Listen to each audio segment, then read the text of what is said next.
చిన్ని సీరియల్‌లో మహి, చిన్నీల మధ్య ఒక మంచి ట్విస్ట్ అయితే జరిగింది. మహి స్వామికి అభిషేకం చేస్తూ ఉంటాడు. పాలాభిషేకం కూడా చేస్తూ ఉంటాడు. అయితే అటుగా ప్రదక్షిణలు చేస్తున్న చిన్ని ఆ అభిషేకం చేస్తున్న పాలను తీసుకోవడం జరుగుతుందనమాట.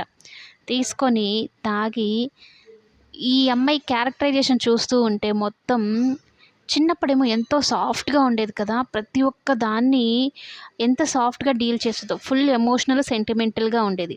ఇప్పుడు మాత్రం ఫుల్ మాస్ మాస్ లెవెల్‌లో ఉంటుంది.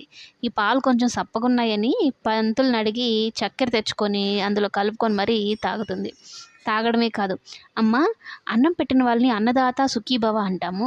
మరి పాలను దానం చేసిన వాళ్ళని పాలదాత సుఖీభవ అనొద్దా అనేది అనుకుంటూ వాళ్ళకి బ్లెస్సింగ్స్ ఇస్తుందనమాట. అటువైపు మహి అభిషేకం చేస్తూ ఉంటాడు. ఆ పాలనే చిన్ని తాగుతుందనమాట.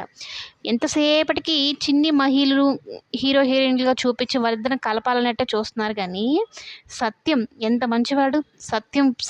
సత్యం బుద్ధులే ఈ చందుకి కూడా వచ్చాయి. చందు, చిన్నీలు కలిస్తే బావుండొచ్చు కదా! చందు, చిన్నీల గురించి చూపియొచ్చు కదా! వీళ్ళిద్దరిని హీరో, హీరోయిన్‌లుగా చూపియొచ్చు కదా! కానీ అట్లా కాకుండా మహిని, చిన్నిని అన్నట్టే చూపిస్తున్నారు. కొంతమందికి నచ్చుతుంది చిన్ని, మహిలు కలవాలని. కానీ చందు, చిన్నీలు కలిస్తే చూడ్డానికి ఇంకా బావుంటుందనయితే కొంతమంది ఒపీనియన్. మరి మీరేమంటారో కామెంట్ చేయండి.